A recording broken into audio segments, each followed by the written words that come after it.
evening, ladies, gentlemen, and everyone else. Welcome to Bradley University Speech Team presents Night Before Nationals. We are so excited to have you guys out here tonight. We are your hosts for tonight. First and foremost, you're welcome. My name is Kyle Powers, and I'm a sophomore public relations major from Moorhead, Kentucky. And my name is Trejay Johnson. I'm a freshman communications major from South Holland, Illinois. And we are so excited that you guys came out to join us at our showcase. This marks the third out of the 4 annual performances we do each year prior to our postseason competition. In less than a week, we'll be leaving for one of 2 national tournaments. The first happens to be hosted right here at Bradley, where we will be bringing home 2 more national titles to add to our already record-setting 41 national titles.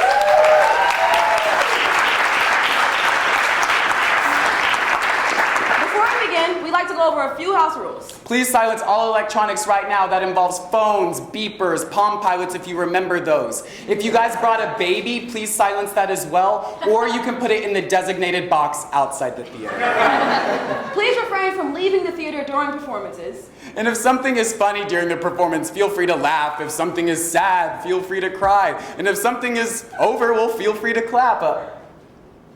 TJ, what are you doing? Why are you crying? We're hosting right now. What's going on here?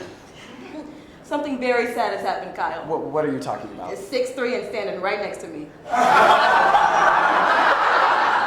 Well, on that note, why don't we get started so I can go backstage and repair my self-esteem? Speaking of crying, our first event tonight is dramatic interpretation. This event involves taking a dramatic script, such as a movie, a play, or a TV show, and cutting it down to a 10-minute performance for your enjoyment tonight. Our first performer is junior marketing major from Downers Grove, Illinois, Natasha Prozac.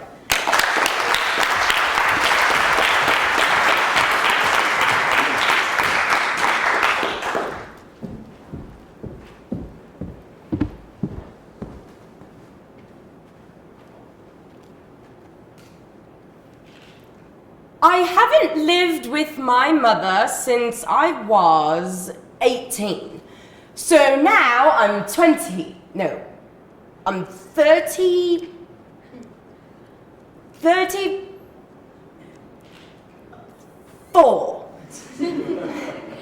34 years old. And now we live together. Damn it. I was, in intensive care, and I didn't really understand why I wasn't able to talk. And I guess that is just the beginning. I was in a pretty normal, very busy, normal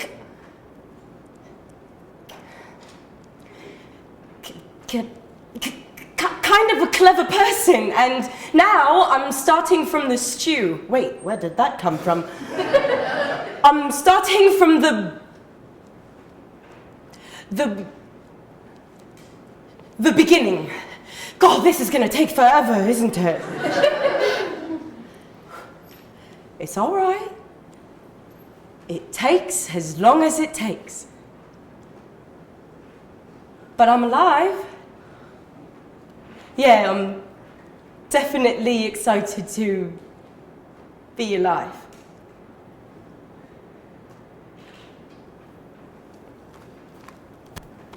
In November of 2011, Lotcha Sutherland, a London native, had an unprecedented intracerebral brain hemorrhage, resulting in the loss of her ability to communicate at the most basic levels. Lotcha was then tasked with reassigning new meanings to everyday objects, while simultaneously rediscovering her life before the accident.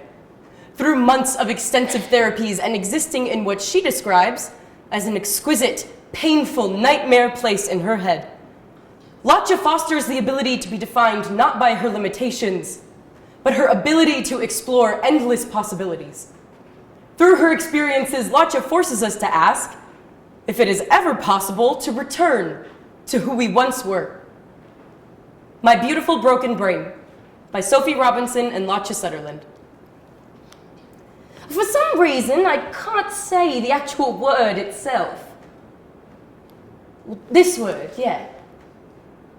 Can you say it? Please? Record. Record. Right, so I can say... Can you say it again? Record. Record. Right, exactly. So, I can say it when you say it, but when I go like, well, I can't say it. And I can't believe that. I can't believe that I can look at some words like an internet page, an email, or this, and I don't see what it says. Well, I know what it says, but it's beyond terrifying. I feel like a baby, but I'm a grown-up. And it's the two things all at once, really. I'm worried that I've used up...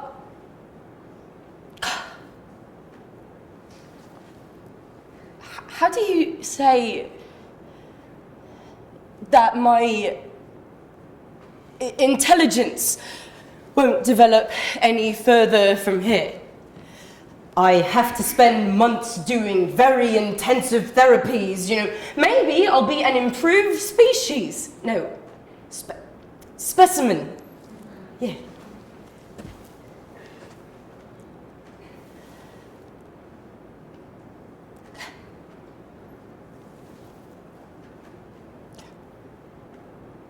What does that word say? The? Well, I didn't think I would have trouble with the word the. The problem is, of course, is that I can't speak. No, not speak. I can't believe that it's happening. I refuse to believe that. It's taking over my life, all these things that I don't understand. I'm obviously at this stage in my life where I should be able to take control of myself and responsibility, but my whole life has been... God, what's the word? Hijacked. Yeah.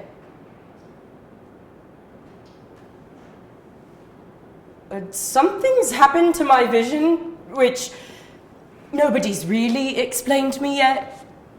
Pretty normal on the left, but when I go on the right,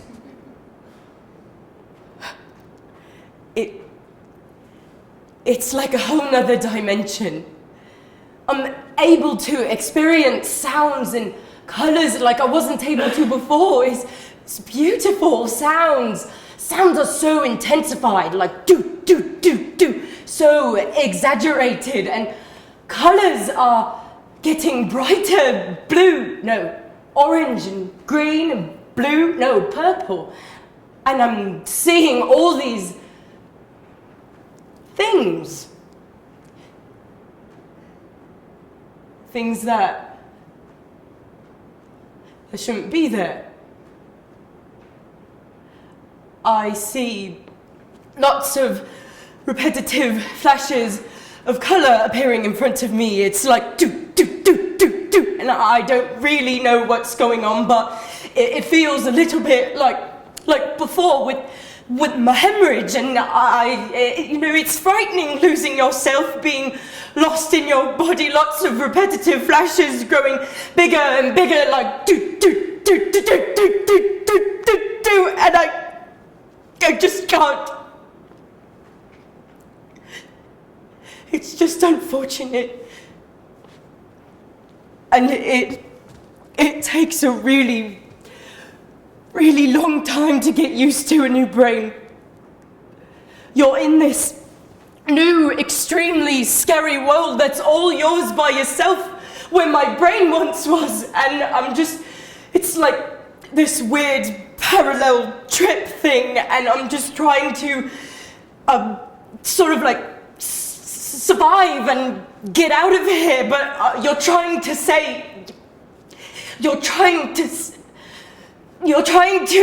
explain why you can't make a phone call or write just one word or put some clothes on, and I just get worse and worse and more sick and upset and just lost in this.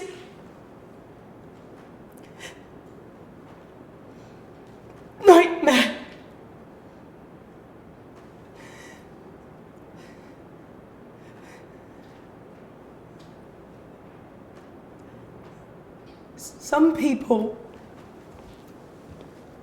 they recover from strokes very quickly, but that wasn't the case for me. I'm different than I was, and maybe I'm never gonna be the same, but... Oh, wait. What does that say? Come on, tell me. Help?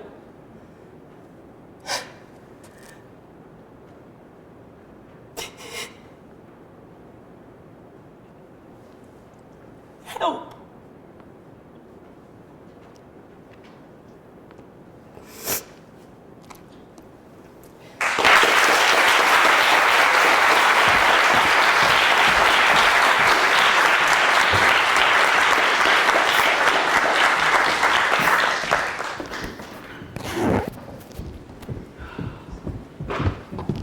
Wow, Kyle, wasn't that great?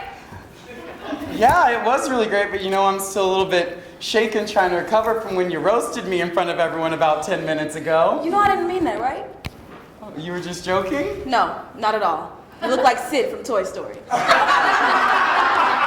The next event we will be showcasing is duo interpretation. Yeah, this event requires two people, obviously, and they can do a single script or a collection of scripts that is usually focused around a common thing, but the trick is they cannot look or touch each other. So, if I were to put Kyle in a headlock, instead of doing it like this, Headlock? What? I do it like this.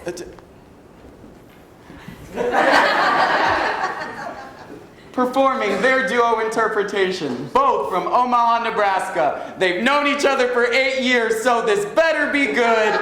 Junior Public Relations major Sarah Bashir and sophomore business major Greg Huber.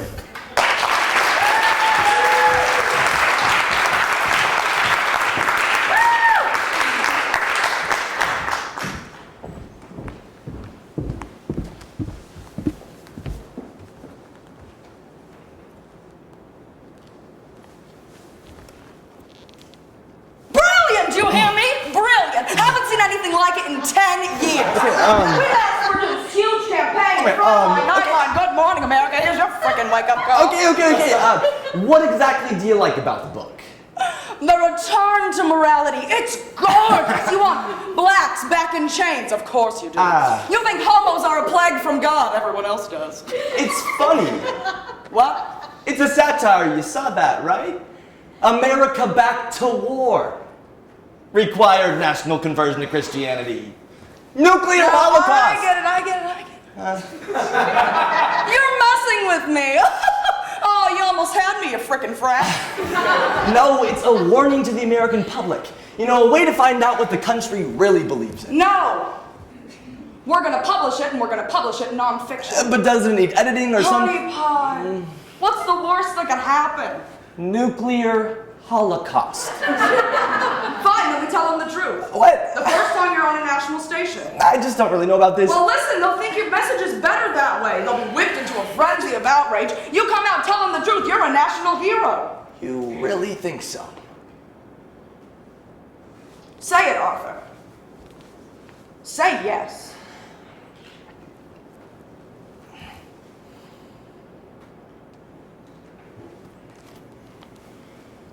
On November 9th, many of us woke up to an America we didn't understand. But for those of us who had been paying attention, the election of a populist demagogue wasn't a surprise. As The Atlantic of December 16, 2016 explains, long before Trump was a political player, long before he was a Republican, the people who believed his racist, sexist, xenophobic, and homophobic ideals existed. For centuries, we've watched as various anti-progressive movements have stifled societal progress for nearly every marginalized group. Playwright Jamie Pacino touches on a similar notion, arguing, hatred will viciously consume anyone willing to let it in, even as entertainment. Pacino's work premiered on Broadway in 1998, yet terrifyingly is more socially relevant now than ever before, and blatantly shows us the bigotry hasn't left. It's just continued manifesting, silently. The return to morality. by Jamie Pacino.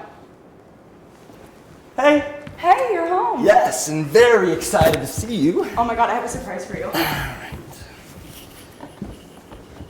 Oh my God! Wow, I'm a brilliant and provocative new American voice, and you had the good sense to marry me. You are so stupid. Okay, so I noticed this is non-fiction. Oh yeah, for now. The publisher thinks it'll reach more people that way. Then when I'm on national TV, I'll tell the truth. Oh, look at you, hotshot. Oh, 1 second. Arthur Kellerman's phone. Okay, Joe, come on. No, Arthur's not here right now. Come on. Joe. Oh, absolutely. Yes, he'll do it. What? Joe, okay. Okay, great. Yep. Okay, sounds good. I'll let him know. Thank you. Joe, what? It was like no big. That time. What? Yeah, the review came out. They loved it. This is happening so fast. Okay, so what happens next? Well, first we drink this champagne, then you take off all your clothes. I meant with the and- book. Oh. Yeah, I think we'll just ride it wherever it takes us. Okay, there's got to be more to it than that. Okay. This will sound ridiculous. It's just. I really think this is my last chance to do something large. Scary. You're not scared of anything. Joe, I could never have come this far without you. I love you. I love you too. Your book is first on the bestseller. It's the fastest selling book in the nation. So now we tell them the truth, right? Cookie pie. Publicity's not a bad thing. But you believe all of this? Don't vote. Nuclear holocaust. Listen, I respect your ideals. But let's talk business for a minute, huh? Let's talk turkey. Right. You spent how long on the book? Years. Years. Don't you want somebody to read it? course. Of course. Not nobody, somebody now. What? Listen, my little pop-tart. I'm your only offer. And your only offer got you a spot on 60 Minutes. When do you go on? Not sure. They'll tell me. Okay, remember, be respectful, funny if you can be, but not lame. Not lame. Got it. Joe. Yeah. You're brushing my clothes with a hairbrush. I'm nervous for you. Are you nervous for Oh me? yeah. That's my cue. I believe in you. You know, no one besides you has ever said that to me before. Maybe you should get used to it. Maybe I should. Arthur? Josie, look No, at the these. times, it's This wrong. is great. Get it. What? No, what happened to you telling him when you were on 60 Okay, Minutes? Joe, it's not like I endorse any of those movements. And yet, in the past 2 months, an AIDS hospice burned to the ground, 8 synagogue fires, 3 abortion clinics Okay, bombed, Joe, and mosques vandalized. This is horrible, right? But what does it have to do with my book? They quoted you. They're calling for a national return to morality. No. Yeah, they read your book and liked it. They were setting fires in your name. Oh, Jesus, no, don't you Joe. feel responsible? I mean, I feel incredibly sorry for the victims and their families. Yeah, I want to believe in the man who wrote that book. Okay, Joe, you can. I promise. I'll go talk to the publisher right now.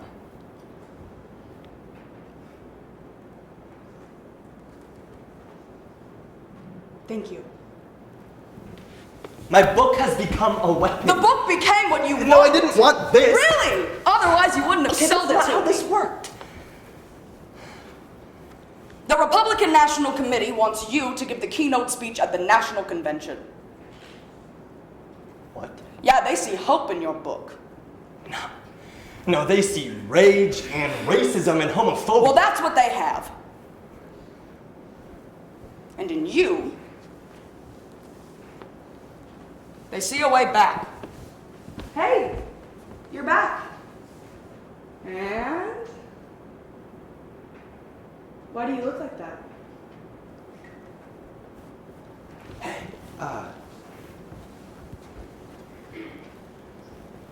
Okay, look, so, I've been asked to deliver the keynote address for the Republican National Convention. That's funny. No. They see hope in my book, Joe. The people want me. I mean, they need me. Arthur, tell me you're joking. Joe, I think I'm doing it.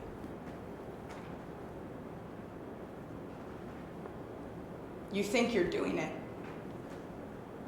Because all those cross burners need you? Okay, listen no, to me. you don't believe in anything. Dude, Joe, that's not nothing true. but yourself. And I stood here asking we can for it. still do no, this. I waited for you to tell your publisher to go to Joe, hell. just listen. And you forgot what this book was supposed to be. God, No, Joe. this is happening in the real world, Arthur. I'm fending off reporters and hate mail and death threats. Joe, I'm gonna be famous!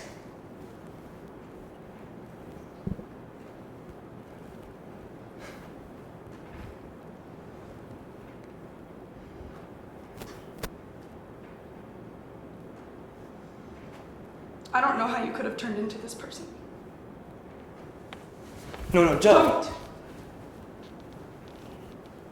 No, look, Joe. You weren't wrong to believe in me, okay? Yes. Yes, I was. No, Joe.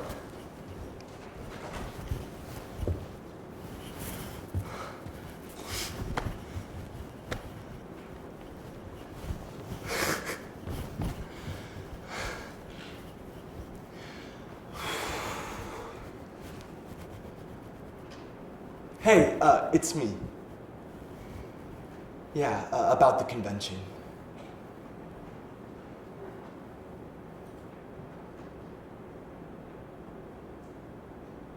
I'm in.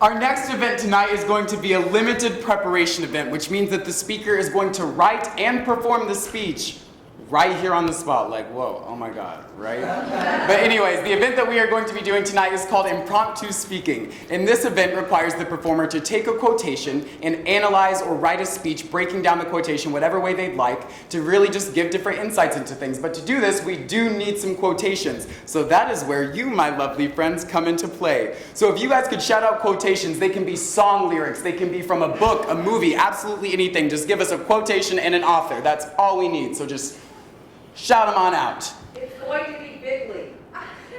It's going to be Big League? Big League. Big League. And who said that? Donald J. Trump. My man. My man. It's going to be Big League. Donald J. Trump. Sydney, I saw you had one. Any Ariana Grande lyrics? Yeah. She's your girl? Yes, I'm thinking of one. Okay. Anybody else? Give it to me every day. He Give It To Me Every Day by Ariana Grande. Yes, sir.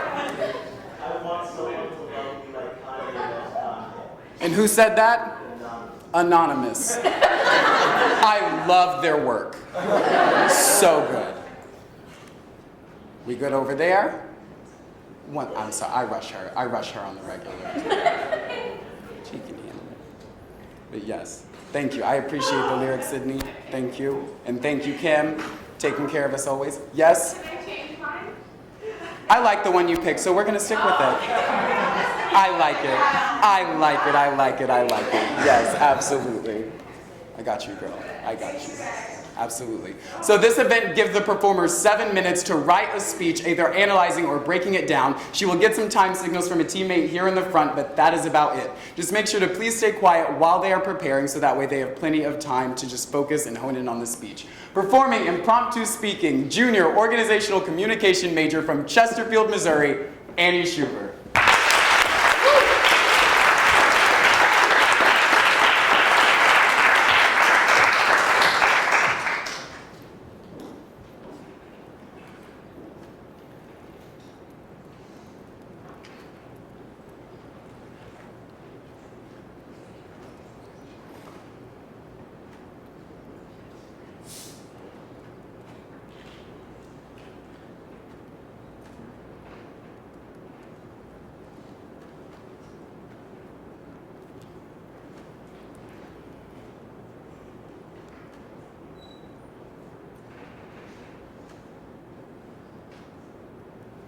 30 seconds used.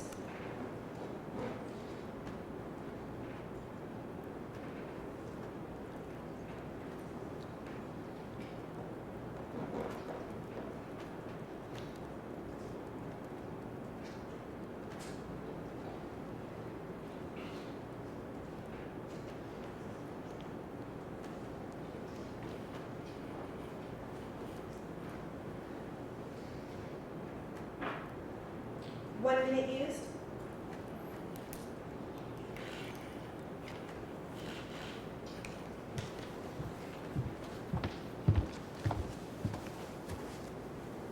So every day in Donald Trump's White House, the staff receives an email from 1600 Daily. This is basically like a daily briefing giving news, schedules, updates. And the other day, they had one about Trump's proposed budget and included an article from the Washington Post that said, Trump's budget is going to fix all of America, and I'm going to tell you why. Problem is, they forgot to actually read the article because if you opened it up, it was all satire. Yet Trump was so excited about his budget that he thought this was going to be huge. And that's exactly what we're exploring in today's quotation by the Donald Trump. It's going to be bigly. All right, Donald, let's see what we got here. So basically what Donald is saying, that when we see our own actions, we see it in a completely different way than when we see others. Because Donald Trump totally inflates the way that he sees the world, especially when it's actions by himself. Not to mention he puts his name on everything just to prove that exact point. But today, we're going to explore why we see our own actions different than everybody else's, by first looking to the actor-observer difference theory. And then we'll apply that theory to two specific examples: British Airways' new in-flight pill and the Too Hard to Keep campaign. Because self-awareness is really important. I want Donald Trump to know that. In 1971, social psychologists Edwin Herbert and Edward Jones introduced the actor-observer difference, in which they explained that the way we see our own actions is entirely different than the way other people view us. And that's because we know what's going on inside of our own heads. But to further understand how this process works, let's break it down into its two parts. First, the actor. When we're the actor in our own situation, as Donald Trump is now in the White House, we get to see everything through our first world perspective. That means that we understand the rationalizations behind why we do things. In other words, we get to justify why that particular situation led us to a specific action, instead of just making generalizations and assumptions. But the second part of the actor-observer theory explains that when we're pursuing the actions of another person as the observer, then we don't give them this same benefit of the doubt, because we don't know what's going on inside of their heads. So essentially, we make these vast generalizations about other people's personalities, explaining, well, they just took a bad action because they're a bad person. And so when Donald Trump thinks that all of his actions are great, there are other people out there who are observing them otherwise. And this is why self-awareness is so important when we perceive our own actions or others. Armed with this understanding of the actor-observer difference, let's now apply it to two specific examples to further understand why Donald Trump's plans might not be so bigly. First, we'll look to British Airways' new in-flight pill. So this is really creepy. British Airways decided that it's going to patent a pill that customers can take while they're on the airplane. This pill will track everything from their heart rate to their blood level so that they can explain how their in-flight experience is. This will then give the flight attendants insight into what you need while you're on your flight, whether you need a pillow to fall asleep, or if you need the light turned down, or you need a menu for food brought to you. They don't have to have an actor because they are getting inside of your head. And through the actor-observer difference, we can see how this example crosses the boundaries between being the actor of someone else's situation. Because first, the actor is typically only ourselves. We understand our own actions and what we want while we're on an airplane. But second, this pill allows the British Airways flight attendants to become observers who understand the actor firsthand, as they're now wanting to know exactly what's inside of our heads, crossing this line between the perception of others' actions, which Donald Trump could oddly learn a little bit from.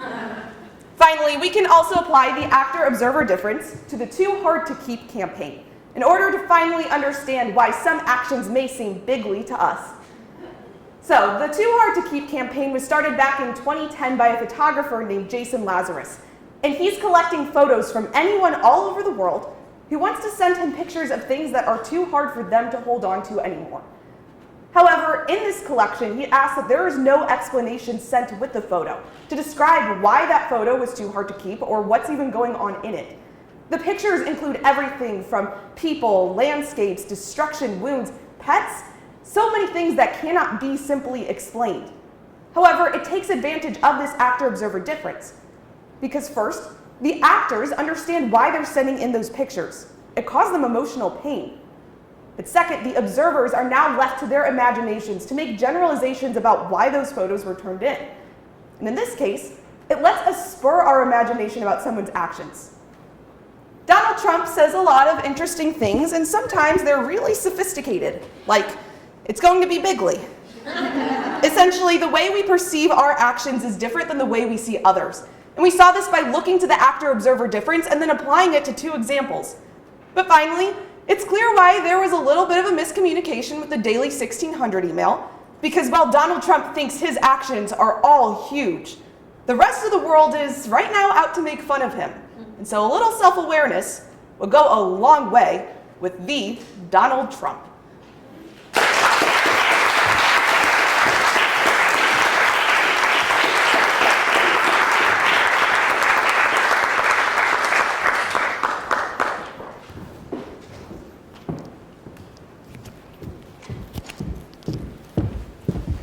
Next, we have the event of persuasive speaking. It's pretty self-explanatory. You gotta persuade. Ooh, let me try. TJ, when you say mean things to me, I want to run away. So if you stop, I'll take you to Panera. That wasn't persuasive, Kyle. It was pitiful. Nice try, little boy. I'm older than you! Performing her persuasive speech, senior secondary education major from Des Moines, Iowa, Kylie Caligiuri.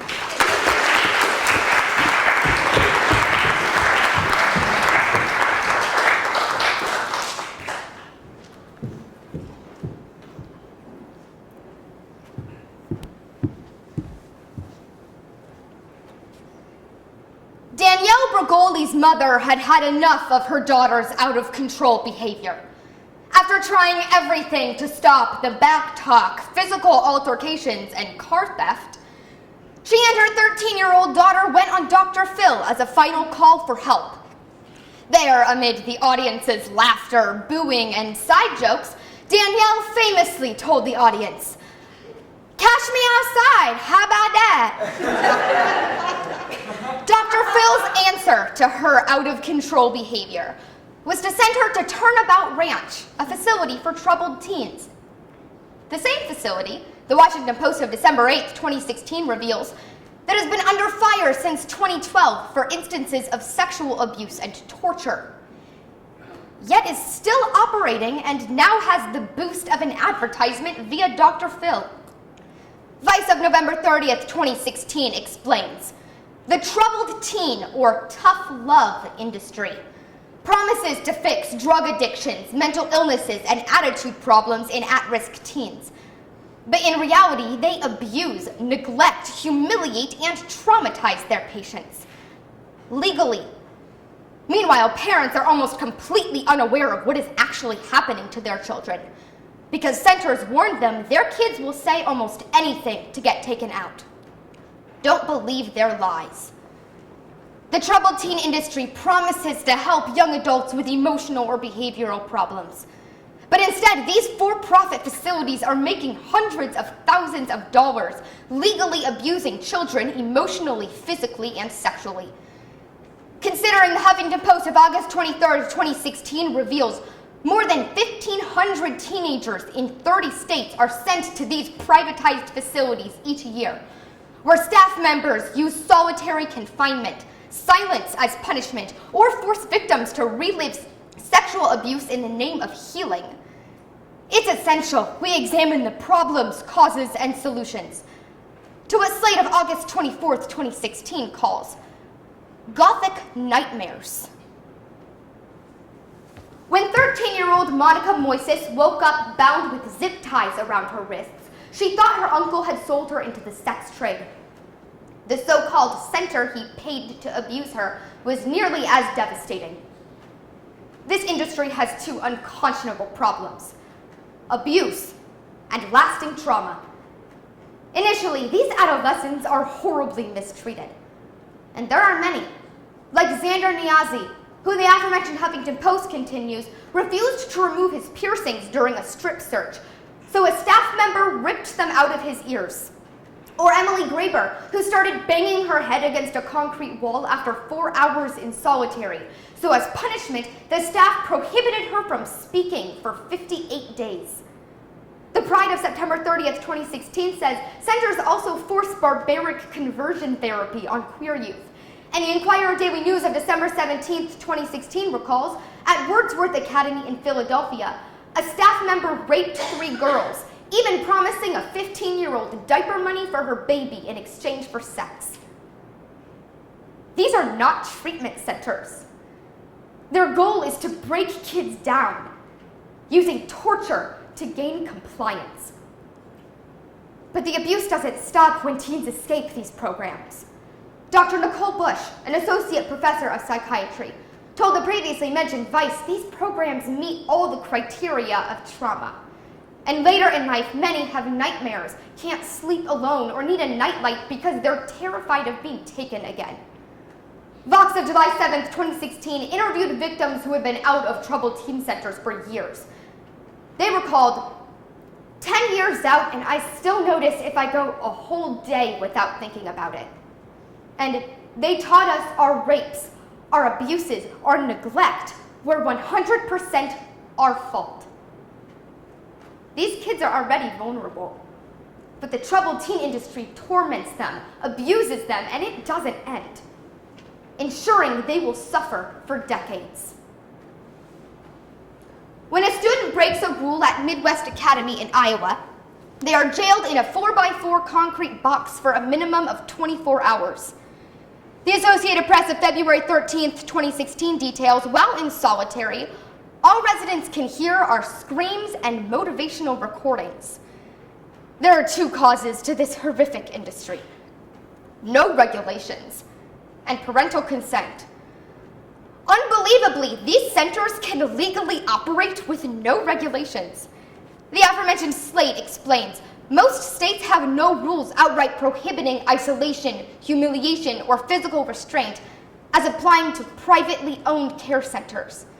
In fact, in many states, they can withhold food and water as punishment, and they do just that, which in Utah alone has led to 6 deaths in the past decade. And while specific staff members can be individually punished, it would take the police to be called, a complaint to be filed, witnesses willing to corroborate, and a district attorney willing to prosecute, and even then, the testimony of a minor already labeled as a drug addict or out of control. And if a center does get shut down, they simply move to a new state and reopen under a new name. Like Island View Academy, which the aforementioned Huffington Post recalls was shuttered in 2014 for physical and psychological torture. Now it's called Elevations Academy. Nothing else has changed. Next, parents are often unaware this treatment is taking place, but even if they did know, they would be powerless to stop it. Because as the aforementioned Vice details, parents must sign affidavits or power of attorney agreements, temporarily signing custody of their kids over to these centers. If parents do complain about the way their children are being treated, there isn't much legal ground to stand on. The Troubled Teen Center also functions as the parent. The Des Moines Register of April 16, 2016 recalls the shock Wendy Couch felt when she picked up her son from Midwest Academy, lamenting, "I was told my child was talking and laughing with the other children. It was all lies." Troubled teen centers feed off parents' desperation and their wallets. A stay at any of these centers can cost up to $7,500 a month. For the same cost, parents could send their kids to safe, licensed rehabilitation centers, or work with trained psychologists. And we can guide them there with solutions on the governmental and personal levels. First, we have to regulate the troubled teen industry. Realistically, federal bills have a very small chance of getting passed, especially in our current political climate. So our local governments need to take action. I've created a website with a list of confirmed and suspected abusive centers organized by state. Contact your local news stations and newspapers, urging them to investigate troubled teen centers in your area. I've also drafted a sample script to send to local news outlets. Local officials have the power to more efficiently eradicate these abusive facilities. Let's point them in the right direction. Finally, we have to educate parents about what these centers do, not what their advertisements say they do. The aforementioned Des Moines Register reminds a lot of good, well-intentioned parents have gotten sucked into this. In truth, there's no diagnosis for a troubled teen. It's made up to sell these programs. If you know a parent who is considering sending their child to any facility for long-term intervention, urge them to do the research. After the showcase, take one of my pamphlets detailing warning signs of abusive centers. Give them to parents you know with at-risk teens, or drop them off at community centers or schools. These facilities rely on word of mouth to recruit youth. And word of mouth is our strongest weapon against them. In her follow-up episode, Danielle Brugoli said her stay at Turnabout Ranch didn't make her want to behave any better. It made her want to get out of there. With good reason. No matter how fed up a parent is, no child deserves to be handed off to an unregulated facility that can and will hurt them for the sake of good behavior. After uncovering the problems and causes allowing these abusive centers to operate, we now know the urgency of enacting solutions, so we can make sure these scams are never allowed to hurt another child again.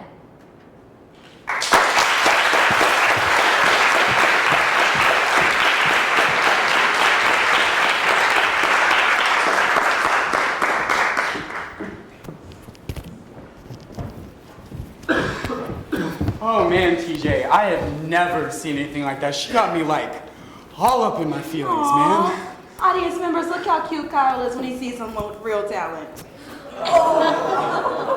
Maybe if you work really hard, you'll be able to wash our windows someday. And you guys are just gonna giggle at that? Yes, they are.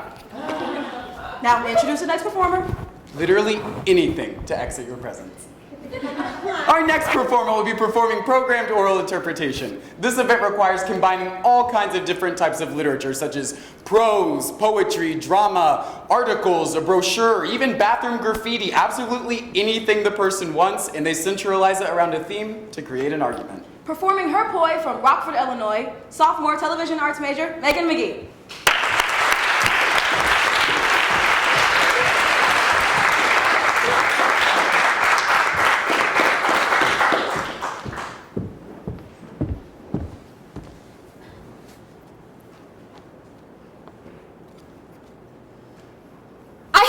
In San Francisco very long, but from what I can tell already, it sucks. I don't know why. I thought I would be able to find an affordable and reliable place with walls that I can't hear straight through because I've already seen this episode of The Walking Dead. Sorry, seriously. I'm this close to selling my eggs to buy groceries and pay next month's rent. Stuff's expensive here. I've lived 20 pretty bird years of this great big pretty bird life. People like to poke fun at my pretty bird, pretty preening. You want to know why they stuck me on this funny farm? Simply because I stopped being sorry. Have you ever noticed that women apologize too much?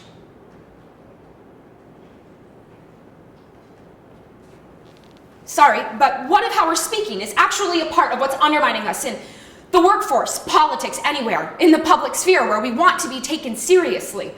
Last night, I congratulated Donald Trump and offered to work with him on behalf of our country. This is not the outcome that we wanted or worked so hard for. And I'm sorry that we did not win this election for our country and the values that we share. I mean, what's the thing we say most? Sorry, right? Well, I believe that being sorry just may be the perfect and final expression of what we've been trained for all our lives.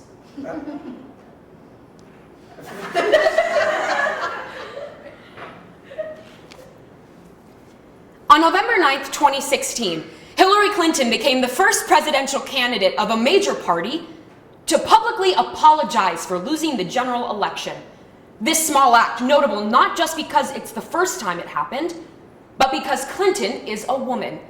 In her 1989 study, Sex Differences and Apologies, one aspect of communicative competence, linguist Janet Holmes explains, ingrained into a culture of ladylike politeness, women are submissively conditioned to apologize for any unfavorable circumstances, regardless of their hand in the misfortune.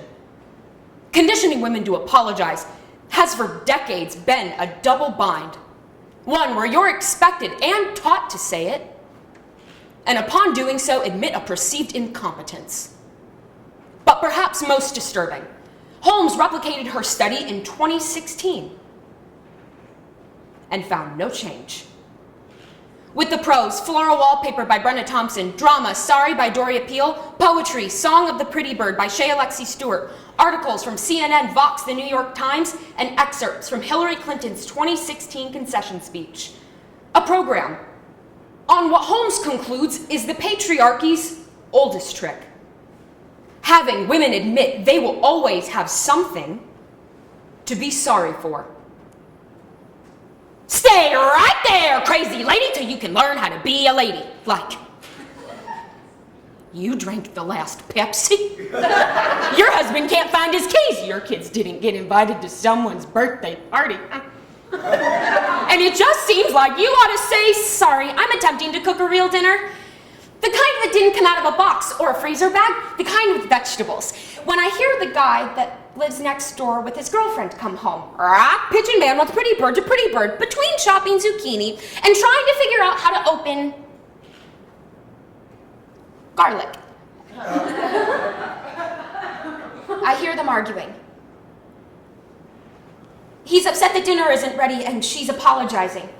Sorry. I put my kids in timeout all the time when they're bad. You put the bad kid in the room and you say, now you've got to stay there till you can learn how to behave yourself. They've got the evidence. Meals uncooked, kids not cared for, husband suffering from insufficient love, obey, honor, and be sorry. I know how disappointed you all feel. Because I feel it too. This is painful and it will be for a long time, but I want you to remember this. It's an epidemic among women. Anyone that's been made to feel they don't deserve to take up space in the world will often deal with it through constant apologies. I've just set down my bags when it starts again. Nightly, like the news. This time he's upset that the laundry isn't done, and again, she's apologizing. I'm sorry. I stayed later on my shift. I know your day's been long. I'm sorry. Sit down, relax. What can I put on the TV for you? I'm sorry. And then something is banging around. It sounds like hands smacked on a table. Something or someone pushed aside, and then Pigeon Man likes to poke. To poke, pretty poke, bird fun, pretty poke, fun bird, sorry.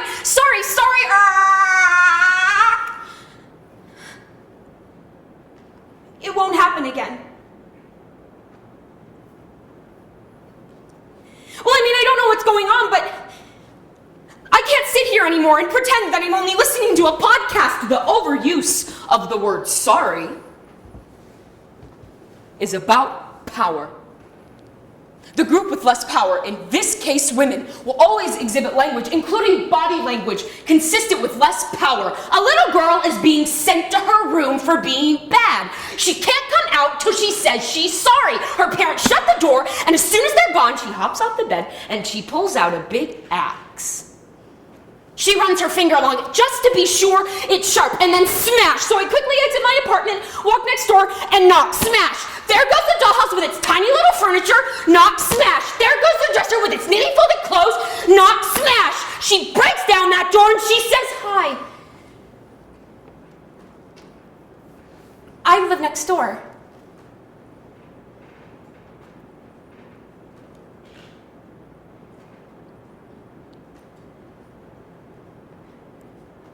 She's younger than I expected.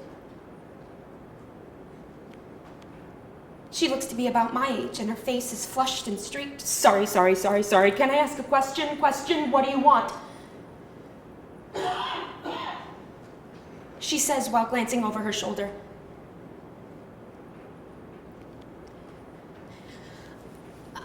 Well, I just thought that I heard. I wanted to make sure. Is everything okay over here? And she opens her mouth like she wants to say, pretty sure. Pretty sure. Pretty sure. Maybe not. Not take a picture. I beg you, take a picture. Pretty bird. My left side is my best side. I am the best side. I am the better half. I am a half.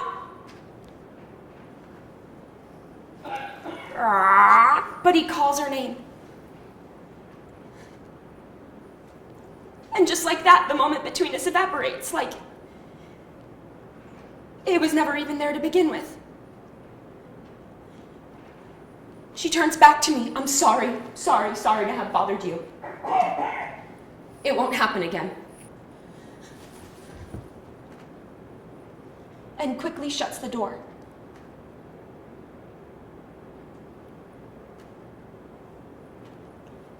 And I just stand there for a couple of moments, willing her to come back.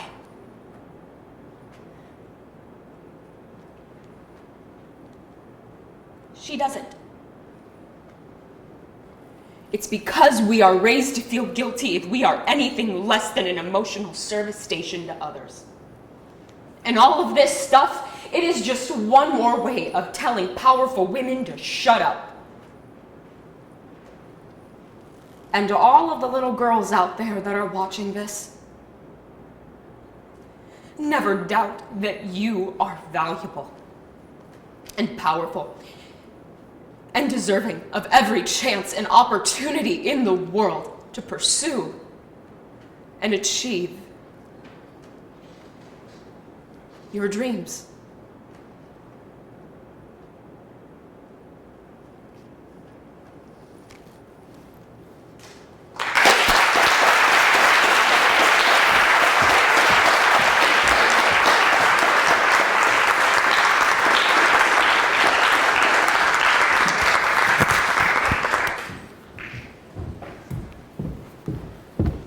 Man, I thought I was in my feelings after the last performance, but after that one, I have never seen something as emotional as that performance. Me too. I think the same thing when you tweet about low funds in your bank account, except I laugh. But TJ, that's not funny because I'm broke. Yes, you are, Kyle. Yes, you are. Speaking of laughter, our next event is After Dinner Speak. The speaker prepares a 10-minute speech using comedy as the main source of rhetoric. Performing her after-dinner speech, junior journalism major from Yarm, England. Yeah, she's from England. Sophie Honeyman.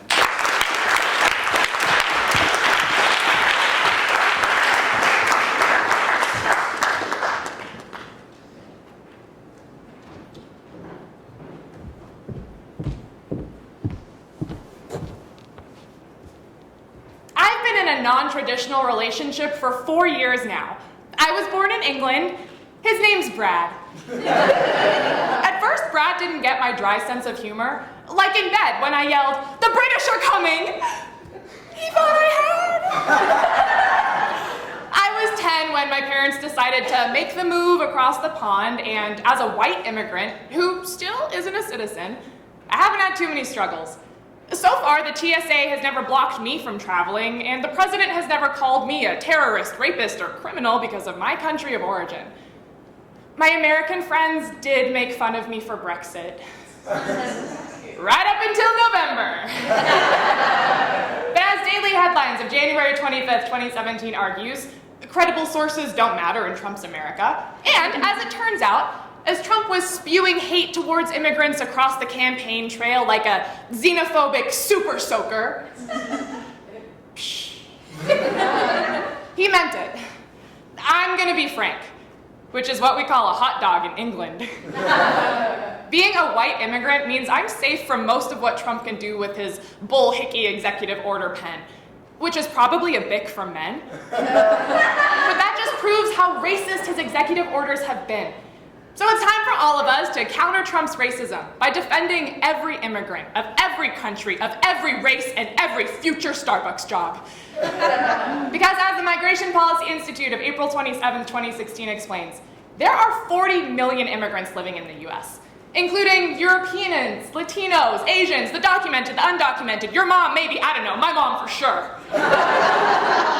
So I present the War on Immigrants, Causes, Effects, and Solutions.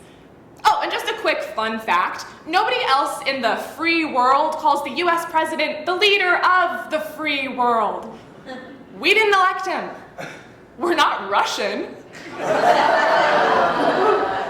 you're probably wondering why I don't have an accent.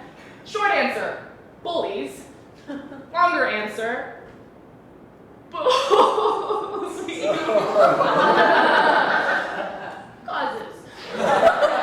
We didn't believe Trump, and the House ain't the only thing that's white. First, Maya Angelou once famously said, when someone tells you who they are, believe them the first time. Which is the real reason I've never trusted Caitlyn Jenner. No, nothing to do with her gender, she voted for Trump. The Hill of January 29th, 2017 explains, there are plenty of so-called moderate Trump supporters who didn't actually think he'd go ahead with building the wall or banning refugee children. He was just saying that. Yeah, like that time I told that nice customs official that I didn't have mad cow disease and then he let me into the US. Moo moo. Next, on January 11th, Trump tweeted, are we living in Nazi Germany? And it turned out to be a to-do list. Where's the lie? Steve Bannon, who created the euphemism alt-right, is now the White House Chief of Staff and was appointed to the National Security Council, a job typically reserved for generals and or qualified people. Remember when Kanye said George Bush didn't like black people? This move makes George Bush look like Tyler Perry's Medea Goes to the White House. So at Bannon, oh, by the way, that's Bannon with 3 Ks.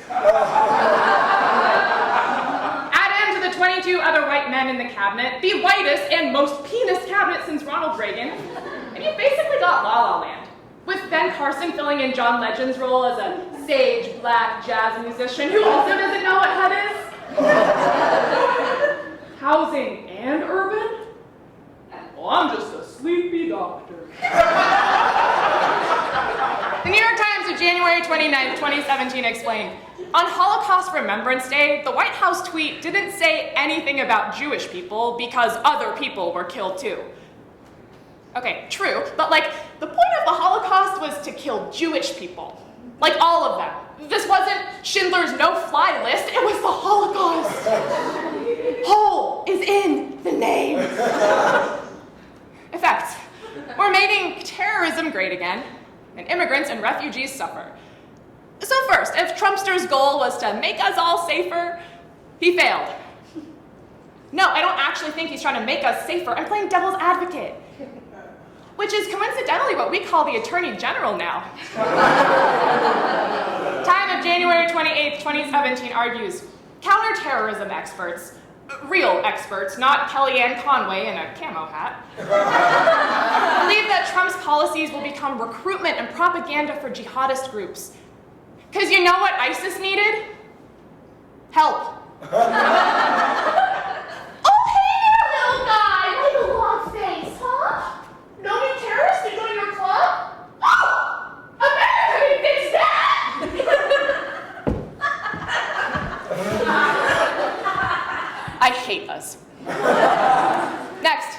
of January 29th, 2017 explains, Trump's policies don't just affect the people he continuously refers to as bad dudes. Like he's a DU referring to a sig ep who broke his best bong.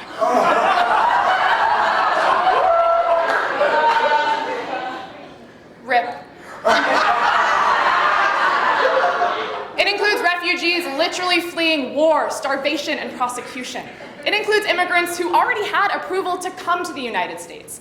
It even includes Oscar winner and Iranian Asghar Farhadi, who couldn't even attend the ceremony where he was nominated for his latest film. And you know you wanted to see that speech live. We'd all be Winona Ryder's face. So, I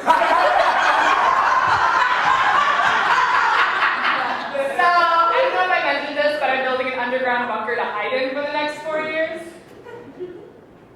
Okay, it's not actually underground.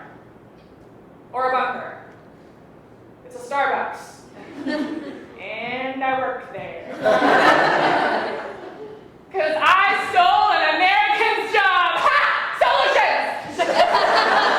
First, speak up when you hear anti-immigrant propaganda, and share what you've learned with your narrow-minded friends and family. It won't work. But you'll feel better. Next, help the lawyers and the ACLU. My policy of January 29, 2017 reports, more than 80 lawyers worked pro bono to rescue airport detainees as Trump's ban went into effect. That's how bad this is. We love lawyers now. And airports. Up is down, down is up, cats loving dogs, white people loving protests, I don't know what to do. Thankfully, someone does. Tony do. Founder and CEO of DoorDash tweeted he would bring food to any lawyers or advocates working to help refugees and immigrants. And Lyft donated $1 million to the ACLU. If you can't donate food or money, donate your time. Volunteer, protest, riot, participate in a green card marriage, officiate a green card marriage, Photoshop fake vacation pictures for a green card marriage, go to a bigoted bakery and order a cake for a green card marriage and then wait till they sell it to you and be like, ha! It was a green card marriage! And they're gay!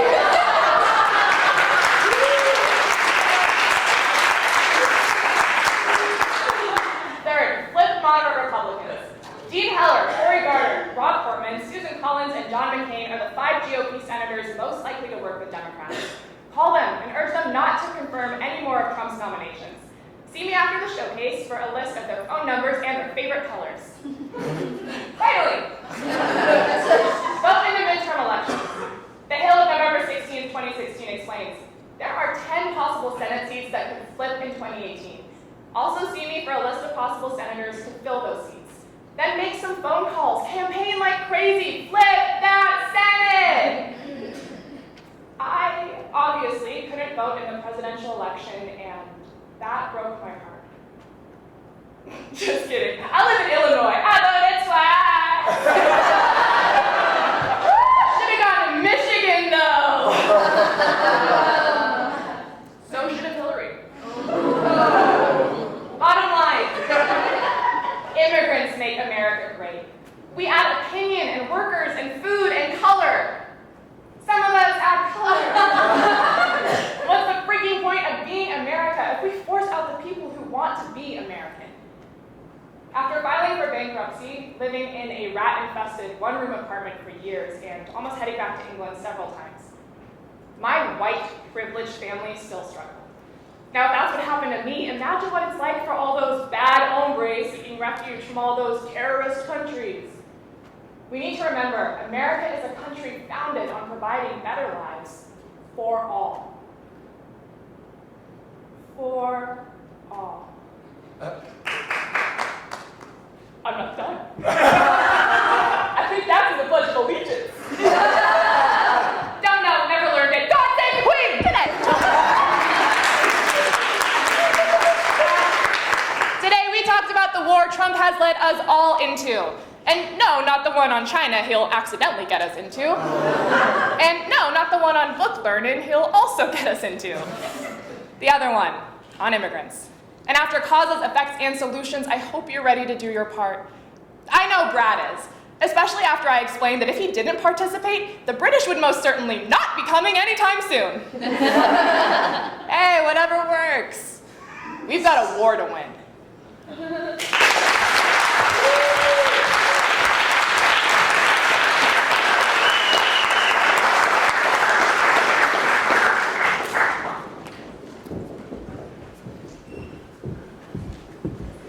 Thank you guys so much for coming out to the third performance of our Night Before National Showcase. Thank you guys so much. We hope you enjoyed the performances and thank you for your support. We couldn't have done this without the endless amounts of support from our wonderful coaching staff. First and foremost, we'd like to give a huge round of applause to our assistant coaches. We have several. They're amazing. And a huge thank you to Assistant Director of Forensics, Justin Himley, and Director of Forensics, Ken Young.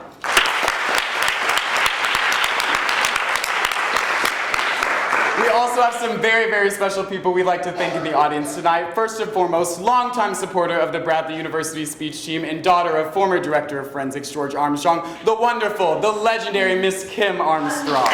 Legendary.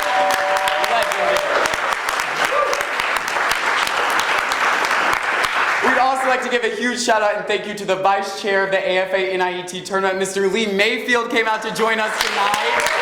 Thank you, Lee. And finally, we'd like to give a huge shout out and thank you to one of our biggest supporters, President of Bradley University and former Bradley University Forensics family member, Mr. Gary Roberts.